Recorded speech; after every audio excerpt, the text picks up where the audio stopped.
খুব ভালো academic result করার পরেও কি কি কারণে চায়নাতে আপনার স্কলারশিপ ক্যান্সেল হতে পারে এবং সময় সাপেক্ষ আপনাকে দেশেও ব্যাক করা লাগতে পারে। আসসালামু আলাইকুম, Rabiul Islam from wider world consultancy.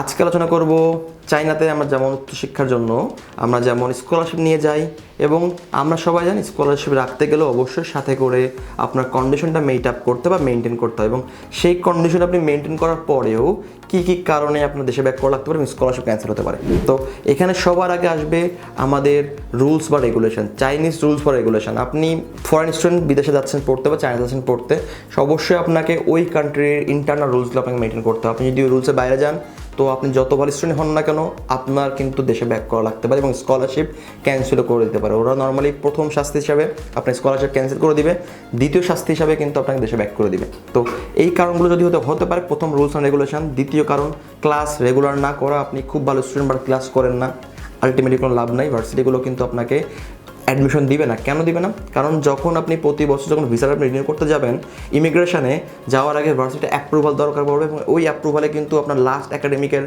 Result লেখা থাকে এবং আপনার একাডেমিক আপনার অ্যাটেন্ডেন্স লেখা থাকে। তো আপনি খুব ভালো রেজাল্ট করেছেন বাট অ্যাটেন্ডেন্স অনেক লো, বিলো অ্যাভারেজ, ভার্সিটি কিন্তু সেই সময় সাপেক্ষ কিন্তু স্টুডেন্টের পানিশমেন্ট হিসাবে 3 মাসে ভিসা দিয়ে থাকে, 6 মাসে ভিসা দিয়ে থাকে এবং যার একদমই কম তার কিন্তু আর ভিসাটা রিনিউ করে না, তাকে কিন্তু সরাসরি ডিভোট করে দেশে কিন্তু ব্যাক করে দেয়। নেক্সট আরেকটা হতে পারে যে ক্রিমিনাল অ্যাক্টিভিটিসের সাথে জড়িত না হওয়া। আপনি খুব ভালো স্টুডেন্ট পড়াশোনা করতে গেছেন বাট আলটিমেটলি আপনি ক্রিমিনাল অ্যাক্টিভিটির সাথে জড়িত হয়ে গেছেন, তো তারা কিন্তু ডিরেক্টলি আপনাকে ব্যাক করে দেবে কোনো রকম কোনো এক্সকিউজ ছাড়াই। আরেকটা হতে পারে, সেটা হলো নেক্সট একটা পয়েন্ট হতে পারে, সেটা হলো উইড। আপনি চায়নাতে গেছেন, যাওয়ার পরে আপনি যদি উইড সহ আপনি ধরা পড়েন, লাইক আমরা বাংলাদেশে যেটাকে বলি গাঁজা, সেটা সব আপনি ধরা পড়েন তাহলে কিন্তু আপনাকে ভার্সিটিগুলো ডিরেক্ট আপনাকে কিন্তু দেশে ব্যাক করে দিবে। যদিও আপনার স্কলারশিপ অনেক ভালো বা যদিও আপনার রেজাল্ট অনেক ভালো, তারা কিন্তু সেটা দেখবে না। লাস্ট আরেকটা কারণ হতে পারে যে কারণে আপনাকে প্রবলেম ফেস করা লাগতে পারে এই ধরনের, সেটা হলো ইপটিজিং বা চাইনিজ মেয়েকে হ্যারাসমেন্ট করা। তো আপনি চায়নাতে যাওয়ার পরে যদি আপনার দ্বারা যদি কোনো চাইনিজ মেয়ে হ্যারাসমেন্টের শিকার হয় এবং সে যদি পুলিশ কমপ্লেন করে, পুলিশ নির্দিষ্ট তথ্য যাচাই করার পর যদি আপনার নামে যদি ক্রাইম পায় তাহলে কিন্তু আপনাকে ডিরেক্টলি কিন্তু আপনাকে দেশে ব্যাক করে দিবে।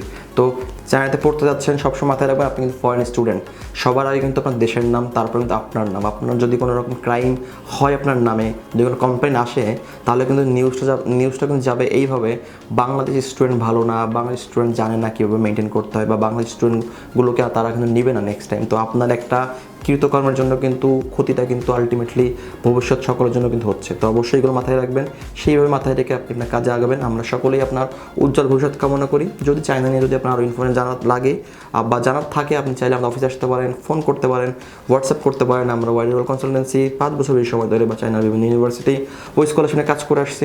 আশা করি আপনার উচ্চশিক্ষার জার্নি WWC এর সাথে শুভ হবে। ভালো থাকবেন। আসসালামু আলাইকুম।